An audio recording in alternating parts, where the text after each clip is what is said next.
आज आपण करणार आहोत समोसे मैद्यापासून नाही तर गव्हाच्या पिठापासून।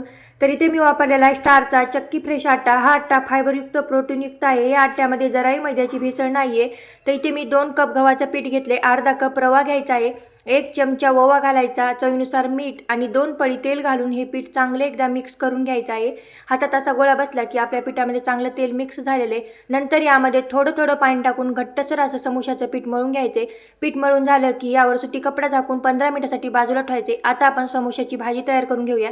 पॅनमध्ये तेल टाकलेले, जिरे, मोहरी, कढीपत्ता, हिंग, बारीक केलेले धने, बडीशेप, अद्रक टाकून चांगले मिक्स करायचे। नंतर यामध्ये हळद टाकायची, पुन्हा एकदा चांगलं मिक्स करायचं।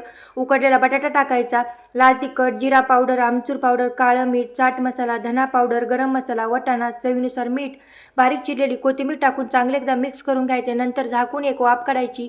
तयार आहे आपली समोशाची भाजी। आता आपण समोसे करून घेऊया। हातावर एक लाटी करून घेतलेली आहे। लंबट आकाराची आपल्याला पोळी लाटून घ्यायची, मधातून कट मारून घ्यायचा आणि असं होल्ड करायचं। व्हिडिओमध्ये दाखवते त्याप्रमाणे यामध्ये जितकी बसन तितकी समोशाची भाजी करायची, चांगले हे दाबून घ्यायचे। तर आपले समोसे करून झालेले आहेत। आता आपण समोसे तळून घेऊया। त्यासाठी इथे मी वापरला आहे स्टारचं रिफाइंड सनफ्लॉवर ऑइल। हे तेल विटॅमिन ए, विटॅमिन डी युक्त असून लाईट आणि हेल्दी आहे।